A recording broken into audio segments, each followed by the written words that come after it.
She didn't answer.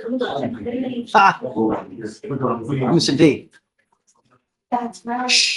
Give it down without a plate. She did, oh, we have to wait till 2 minutes. Well, hold on a second, hold on a second. You really want to do a probation with Mr. Proctor? That's what he said, Judge.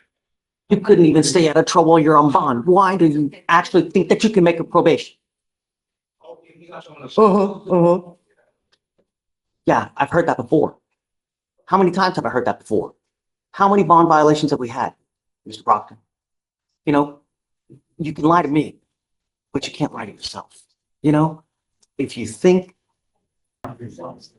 you repeatedly fail to appear for court, you repeatedly fail to comply with bond conditions, how on earth do you think that you're going to be able to make probation where you have to do classes, you have to remain clean, you have to report once a month? You can't even report to court once a month. How are you going to do this for 12 months? History says otherwise, Mr. Proctor. We do a TRS before I do anything. I don't know how to go forward with him. And I think that probably the best way to see is to have Mr. Proctor evaluated to see what conditions and what is the appropriate way to go forward, because I have no idea what's going on in your life. I have no idea what you have, and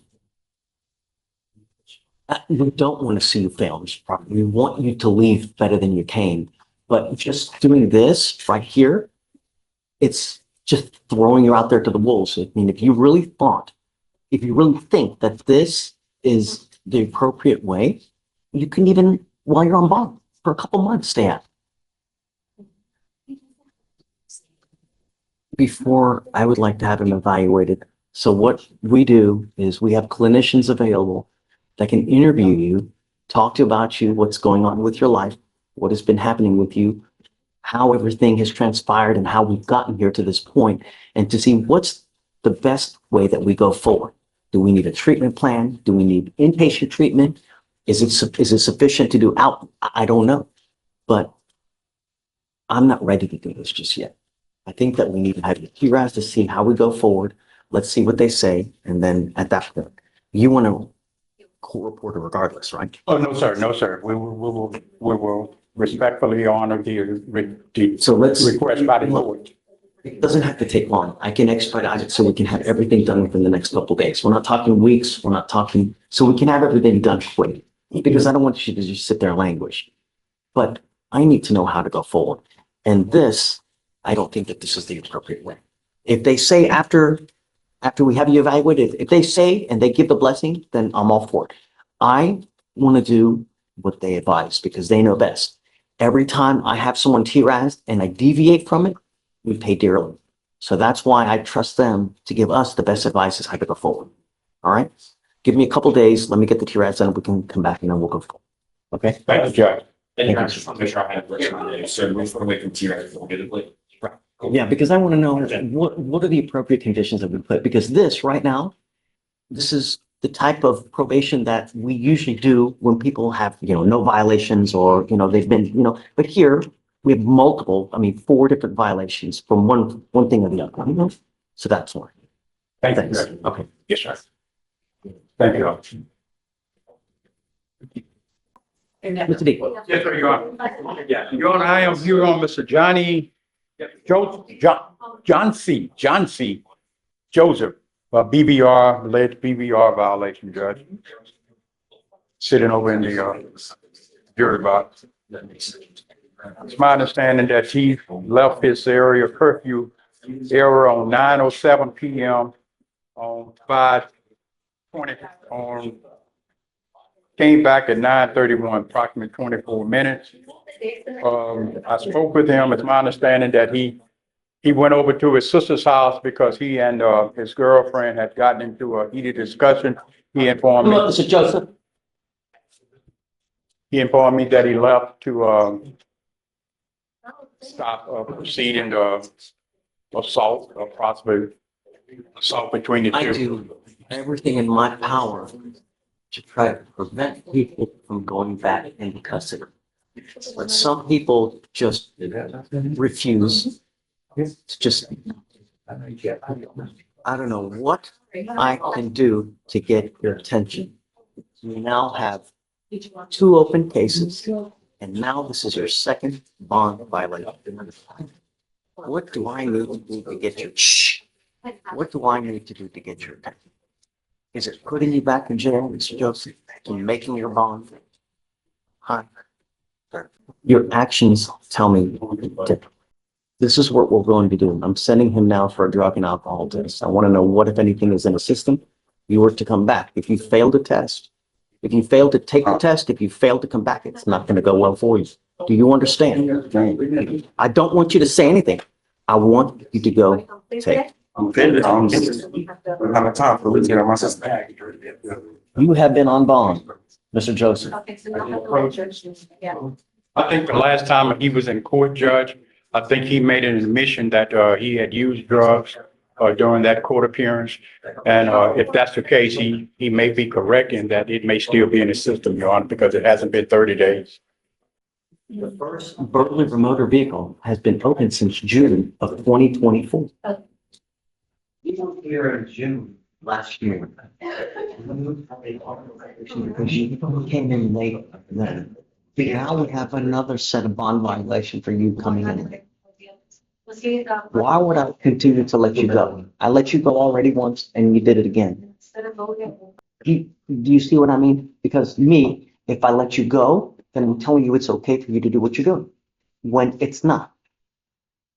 Judge, if I may, I believe that he has a legitimate reason. I believe that if he had not gone, there was the possibility that an assault or some other harm could have happened to his girlfriend. From my conversation with Mr. Joseph, he informed me that he left, and it was just for only 24 minutes. He left in order for both of those parties to cool down before a fight or an act of violence escalated between those two parties. I personally think that that was the right thing to do. Who do you live with at home? My girlfriend, but my sister, they right down the sidewalk in the same apartments. Same complex. Yes, sir. She doesn't live with you. Huh? She doesn't live with you. No, not my sister. So who is the fight with? It's my understanding that it was his girlfriend. Is it the family here? My girlfriend here. So the fight was with who? It wasn't a fight, it was a words that was about to escalate into a fight, at which time he left for a cooling off period with his My girlfriend. And she left, nothing serious could have happened. I believe that was, even though it was a violation of the bond condition, I believe that it could have been worse had he not left. If you put your hands on anyone, I don't care who it is, if it's a woman, if it's a man, I'm gonna put my hands all over you. You understand? Yes, sir. Nothing in this life can justify you putting your hands on anyone. You have Man, two, I just live so the situation can cool down. you have 2 open cases. At all times, you need to be thinking to yourself, if I do this, what's gonna happen? If I say this, what's gonna happen? If you're going to antagonize, meaning if you're going to say something that makes someone flip out on you, and the laws come over, and they see you, and they look you up, 9 times out of 10, they're going to go against you. You need to be thinking of these things at all times. You get into a fight with them, words, it's always going to end up bad for you. I understand and I appreciate de-escalating the situation, meaning you're leaving so that it doesn't end up in anything more. But it shouldn't be like that in the first place. Are you working? I just did 3 job applications. I went on the interview. Mr. Judge, yes, sir, I know you want. I don't care. I do, Judge. Why aren't you working? I just recently started looking for jobs. You have too much time on your hands. You need something to do in this life before it takes you down. When you have too much time on your hands, you become self-destructive. You need something to do in this life. It's time for you to start working. And I want to see that you get a job. Toria, can we help them out? Yes, I'll give them some resources. We're going to give you resources to try to help you get a job. There's no reason why you can't have a job within the next couple of weeks if you try. When you put your heart and soul into it, you can achieve damn near anything. It's just how badly do you want it? That's what it amounts to. And when you do get a job, if you really do a bang up job, and if you do well and you don't do stuff half-assed, all you're going to do is you're going to go up and you will make more money. The higher you go up in a job, the more money you're going to make. And then everybody's happy. When you get to buy nice things, that's what life's about. Not the janky, stupid ass jobs where you're making $6 an hour. No. Work hard so you can make a lot of money. All right. It's great. I'm not going to ding you. I don't want any more issues. Do you understand, Mr. Joseph? Yes, sir. I'm bringing you back in 2 weeks and I want to see that you have a job. 3 weeks. If I see that you haven't put any effort into it, it's not going to go well between us. I also don't want you to use any dope. Do you understand? Yes, sir. If I find that you're testing positive, likewise, it won't go well for you. All right, Mr. D. Thank You're you. good. Back where was? Back where you were. Martins.